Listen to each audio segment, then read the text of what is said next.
अचानक सामने आई लोहे की चिमटी को देखकर भी उस आदमी ने पलक तक नहीं झपकाई। तुमने झटका क्यों नहीं खाया? मुझे डर नहीं लगता।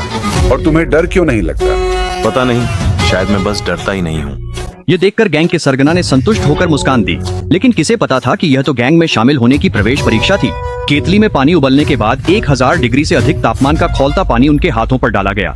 कोई इसे 2 सेकंड सहन नहीं कर सका, लेकिन उस आदमी ने आंखें कसकर बंद कर ली। खौलते पानी ने उसके हाथ जला दिए, पर उसने दर्द का संकेत नहीं दिखाया। इसके बजाय उसने सरगना के सामने खौलता पानी पी लिया। सरगना ने घोषणा की कि जो भी प्रतिद्वंदी गैंग के सरगना का सिर लाकर देगा, उसे वह अपना चौथा गोद लिया बेटा बना लेगा। यह सुनकर डेविड को पता था कि उसकी किस्मत अब इसी एक काम पर टिकी है।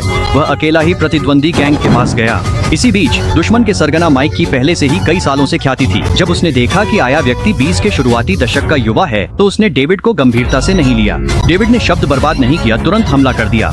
माइक घूम गया और अपनी तलवार जोरदार घुमाई, इरादा मार डालने। सौभाग्य से डेविड फुर्तीला, उसने कार्पलीप से हमले को निष्क्रिय कर दिया। चौंक कर माइक ने ताकत बढ़ाई और अपनी स्टील की तलवार को क्षैतिज ऊर्ध्वाधर दोनों दिशाओं में घुमाया। तेज वार करता गया। डेविड पलटवार नहीं कर सका। उसकी छोटी छुरी भी माइक ने लात मारकर दूर फेंक दी।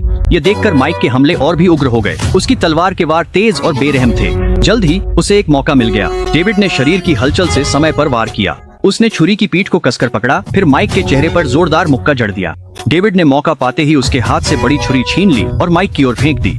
हालांकि माइक ने तुरंत प्रतिक्रिया दी और घातक वार से बच गया। डेविड ने तुरंत उस पर घूंसे बरसाने शुरू कर दिए। गति के जोर से माइक का शरीर लगातार पीछे हटता गया। ब्लेड उसकी गर्दन को चीरता हुआ निकल गया। जैसे ही माइक का सिर गिरा, उस आदमी ने उसे पकड़ लिया। जैसे ही वह जाने ही वाला था, सारे गैंग के सदस्य वहाँ दौड़ते हुए आ गए। चाकू लिए खड़े लोगों के समूह का सामना करते हुए डेविड ने मौका देखा और खिड़की से भाग निकला। ब्लैक टाइगर गैंग लौटने पर गैंग के सरगना ने तुरंत उसे अपना चौथा गोद लिया बेटा बना लिया और रेस्तरां में भव्य दावत का आदेश दिया। हालांकि कोई नहीं जानता था कि डेविड ब्लैक टाइगर गैंग में घुसपैठ कर चुका था, ताकि इस आपराधिक संगठन को नष्ट कर सके। असल में ब्लैक टाइगर गैंग ने धन इकट्ठा करने के लिए किसी भी हद तक जाने से परहेज नहीं किया था। उन्होंने निचले वर्ग के लोगों का शोषण किया और उन्हें असहनीय पीड़ा दी। डेविड अब और लोगों का दुहक चुपचाप नहीं देख सकता था, इसलिए वह अकेले ही ब्लैक टाइगर गैंग में घुस गया। इसी दौरान उसका एक करीबी दोस्त जैक था, जो अनाथ बच्चों के एक गैंग का नेता था। वे ब्लैक टाइगर गैंग से नफरत करते थे। दोनों ने मिलकर इस जहरीले सांप को नष्ट करने की कसम खाई और साथ काम करने का फैसला किया। डेविड ने सबसे पहले ब्लैक टाइगर गैंग के पुराने सांप को गिराने की योजना बनाई। उस रात वह पुल के किनारे जैक से मिला ताकि संदेश पहुंचा सके। अगले दिन जैक ने तय जगह पर घात लगाई। जैसे ही ब्लैक टाइगर गैंग का पुराना सांप वहां आया, जैक ने अपनी सीटी बजा दी। अचानक बच्चों का एक समूह वहां आ गया और उस आदमी को घेर लिया।